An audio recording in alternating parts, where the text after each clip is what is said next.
working through the book of Daniel, one of the prophets. The first 6 chapters are these wonderful stories of Daniel in the lion's den, Belshazzar's feast, that sort of thing. And now we move to the apocalyptic section, that is to say, that section of the book that sounds a lot like the Revelation of John. It's got lots of beasts with wings and, various horns that get chopped off and so on and so forth. Why do I like this stuff? I don't know. But if I could just suggest to you that you find that vivid energy inside you that's the 10-year-old boy. That's what you need right now. You need the 10-year-old boy energy to hear this section of Scripture. So will you listen as the Spirit seriously brings a word to you in this text of Scripture. In the first year of King Belshazzar of Babylon, Daniel had a dream. Visions were inside his head as he lay in bed. He wrote the dream down. I, Daniel, saw in my vision by night the 4 winds of heaven stirring up the great sea, and 4 great beasts came out of the sea, different from one another.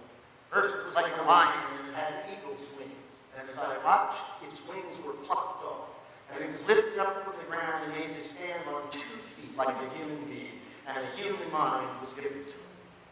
Another beast appeared, a second one that looked like a bear, and it was raised up on one side, and had 3 tusks in its mouth among its teeth, and was told, arise, devour, gorge yourself on many bodies. After this, as I watched, another appeared, like a leopard.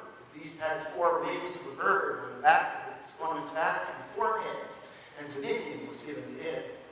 After this, I saw in the visions of the night a 4th beast. It was terrifying, dreadful, and exceedingly strong, like the others weren't. It had great iron teeth. It was devouring, breaking everything into pieces, stamping what was left with its feet. It was different from the other beasts that preceded it. It had 10 horns. I was considering the horns, when another horn appeared, a little one, coming up out of among them. And to make room for it, 3 of the earlier horns were plucked up by the roots. There were eyes like human eyes in this horn, and a mouth speaking arrogantly. As I watched, thrones were set up in place, and the one who endures took his throne. His clothing was white as snow, and the hair of his head like pure wool. His throne was fiery flames, and his wheels were burning fire. A stream of fire issued and flowed out from his presence. 1,000,000 served him. 10,000 times 10,000 stood attending him. His court sat in judgment, and the books were opened. I watched them because of the noise of the arrogant words of the horns speaking. And as I watched, the beast was put to death, and its body destroyed and given over to the fire to be burned. As for the rest of the beasts, well, their dominion was taken away, but their lives were prolonged for a season at a time. And as I watched in the night visions, I saw one like a son of man, humanity's child, coming with the clouds of heaven. And he came to the one who endures and was presented before him. And to him was given dominion and glory and kingship, that all peoples, nations, and languages should serve him. His dominion is an everlasting dominion. It shall not pass away. His kingship is one that will never be destroyed. As for me, Daniel, my spirit was troubled within me, and the visions of my head terrified me. I approached one of the attendants to ask him the truth concerning all this. So he said that he would disclose to me the meaning and the interpretation of the matter. As for these 4 great beasts, 4 kings shall arise out of the earth. But the holy ones of the Most High shall receive the kingdom and possess the kingdom forever, forever and ever. Then I desired to know the truth concerning the 4th beast. As I looked, the horn of this 4th beast made war with the holy ones and was prevailing over them, until the one who endures came. Then judgment was given for the holy ones of the Most High, and the time arrived when the holy ones gained possession of the kingdom. So the attendant told me, the kingship and dominion and the greatness of the kingdoms unto the whole heaven shall be given to the people of the holy ones of the Most High. Their kingdom shall be an everlasting kingdom, and all dominions shall serve and obey them. Here the account ends. As for me, Daniel, my thoughts greatly terrified me. My face turned pale. But I kept the matter in my mind. I don't know, so whether you were able to find that 10-year-old boy energy inside and could like apocalyptic, I don't know if apocalyptic is your thing, you know, winged creatures have their wings pulled off, and, you know, bears with ribs in their mouth, all of that kind of stuff. It might not be your thing, and it also doesn't help that some people in our world seem to think that apocalyptic literature points to the reality of how things are going to end at the end of time. You know, the Son of Man coming on a cloud out of the heavens. You know, it just doesn't seem to make sense to us, and so it seems absurd that there'd be folks who would think that about apocalyptic literature. I find that particularly odd, since I doubt that the author thought that that's what was going to happen. I mean, the whole thing is way too constructed. It's carefully constructed. It's a poem. It deals with imagery. It's all throughout the Hebrew Scriptures. I mean, no, I think he tried to put together something, and he had something in mind when he did it. But gosh, all these things, like the series Left Behind, they're often popular. People seem to really like these stories, and sometimes I wonder why. Then it occurs to me, I like some pretty odd things that not everybody seems to enjoy. The other night, Barbara and I decided we'd watch a movie, and I asked her which one, expecting to hear something like, I don't know, You've Got Mail, maybe Pride and Prejudice, something along those lines. And I said, those things are fine with me. I like those movies. But she said, no, how about something action-adventure? You know, one of those Jack Ryan things. Okay, for those who don't know, Jack Ryan is Tom Clancy's hero, the CIA agent who eventually became president of the United States. But the movie we watched was early on, and it was about this group of fascists, modern-day fascists, who had looked back at what Hitler had done and realized he was just too weak to get the job done. He tried to overcome by direct force, and so they had this idea that if they could steal a nuclear weapon and blow it up in Baltimore, that maybe we could get Russia and the United States to just destroy each other, and then the fascists could come in and take over. But of course, Jack Ryan discovered the truth. It's really important. The truth. And as a result, the whole plan was destroyed, and everybody lived in peace and tranquility. And, you know, you just have this guttural feeling that if Jack Ryan were president, you know, everybody, or at least all Americans, would be safe. It gives you a sense of hope. I mean, that's why we watch the things. And actually, that's true for romances, too. You know, why do people watch Pride and Prejudice? Because in a world where relationships do disappoint us, where women in particular are closed in and pressed down, to look at a romance where a man sees the excitement and the beauty in a woman and wants to make the most of her, well, it's a wonderful story, and it gives us a sense of hope. That's why we watch these stories. That's really, I think, why the apocalypse in Daniel was written. Give people a sense of hope. Apocalyptic literature, this genre with all the, you know, the beasts and so on and so forth. This came up when empire power came up. It was a new thing on the face of the earth.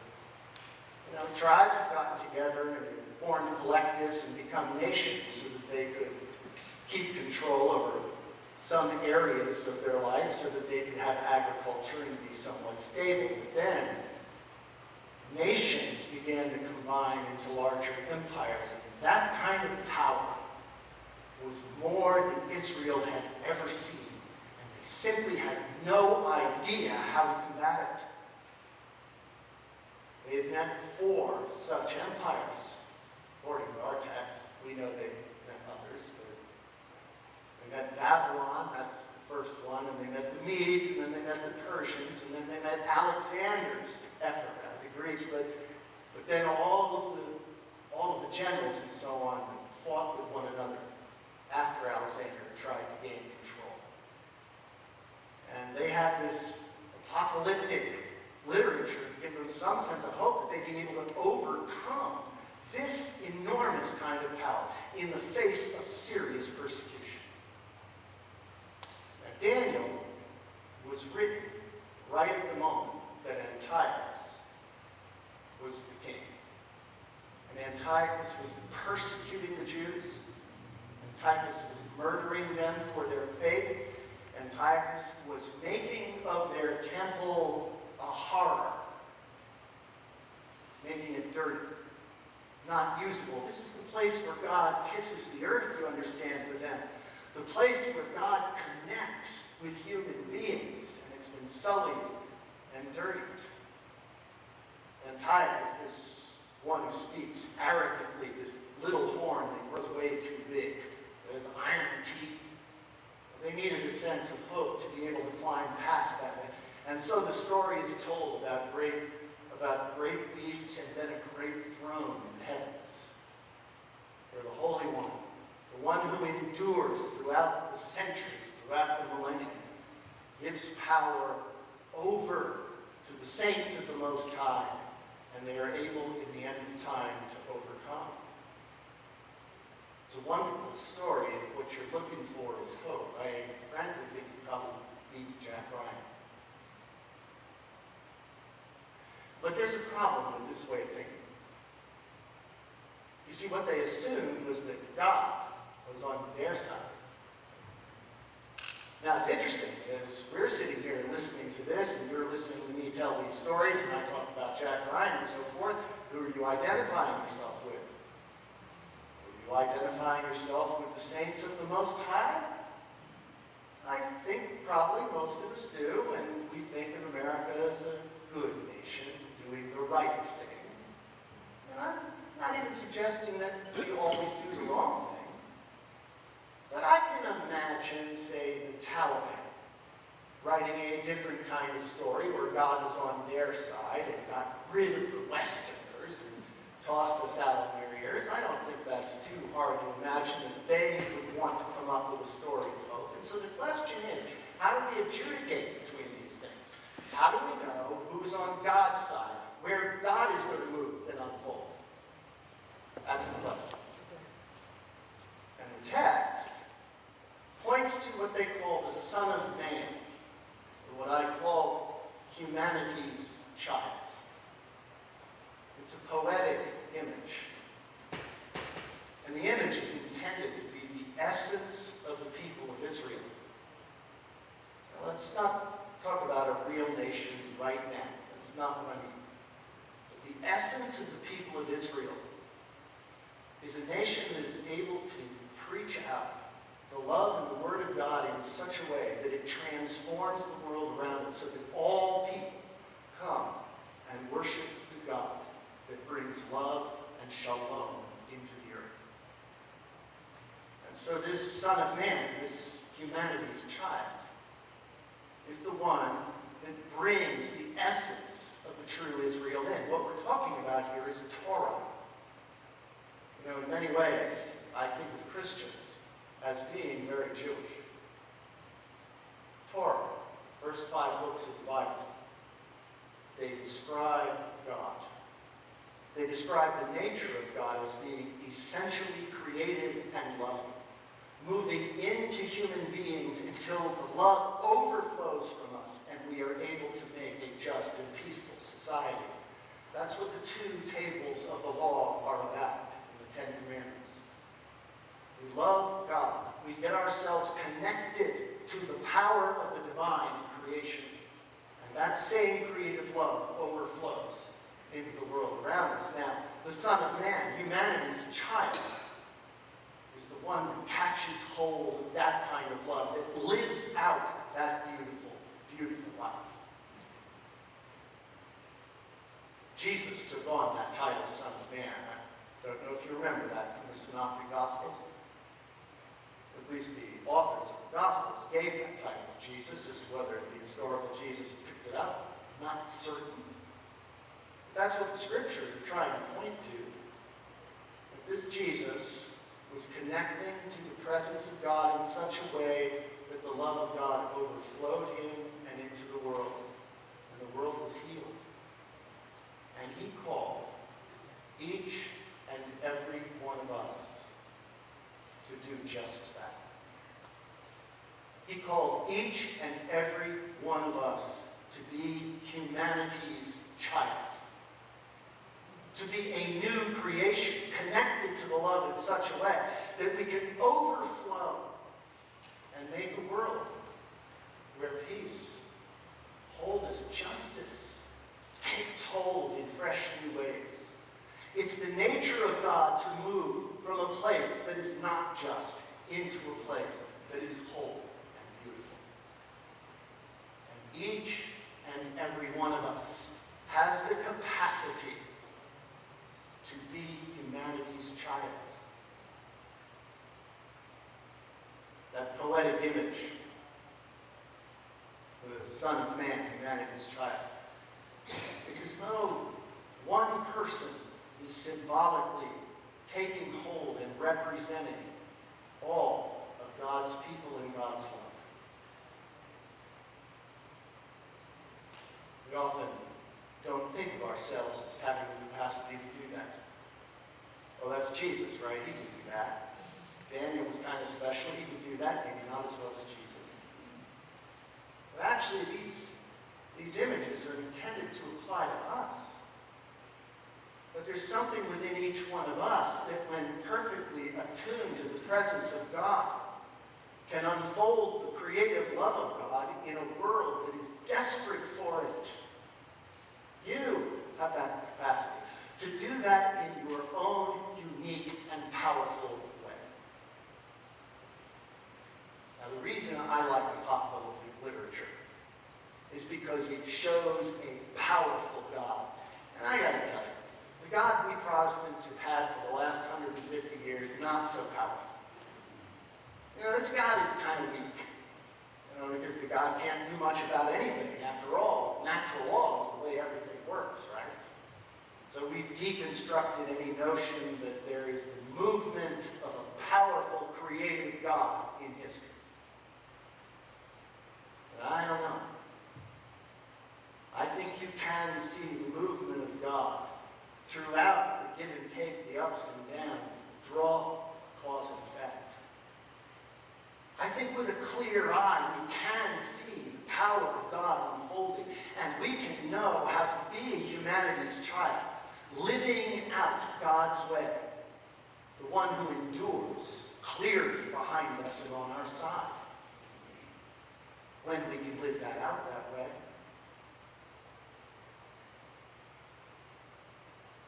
I've been telling you to look in the mirror and say you're gorgeous. Now I'm going to ask you to ask yourself why. When Alan plays a little later, I'm going to ask you to ask yourself what makes you gorgeous, right? My friend Mark Goffney calls it a confession of greatness. Confession. Confession is a word in Christianity that kind of has a bad name because it means, you know, confessing all the bad things that people do and think, which is, you know, mostly pubescent kids who think sexual thoughts. As near as I can figure, that's at least what I was brought up to think it's about. But we confess all these bad things we do. The truth is that that's not what confession is about. Confession is about agreeing with God. And so if each of us has a unique capacity to bring out the love of God into the world, then when we have to confess that we fall short, it's that we have distorted that image. Well, it would be helpful for us to know what that image is in order to know if it's distorted. Does that make sense? We need to know what is great and wonderful about us so we can recognize when we are falling short of it. So when Alan plays, I'd like you to think, and I won't ask you afterwards what you think, tempted though I may be. I'd like to ask you to think of a time in your life when you got it right. When you loved somebody just right. When you did what you needed to do. And you knew you were living out the love of God. I know there's a time. You may have to work on it told so often not to think of ourselves as great. But you find that place, because that starts to shape the image of your unique expression of God's love into the world. Confess your greatness to yourself. Say why you are gorgeous. Because then we know where we're reaching. When we recognize it in ourselves, we can see how the power of God works in the world. And we know it's not magic. We know how it works in us. Natural and beautiful. We can see it clear as a bell. The text invites us to become humanity's child. To live in the love and the power of creation. And every single one of us can. And that's where the solid hope of this story comes from.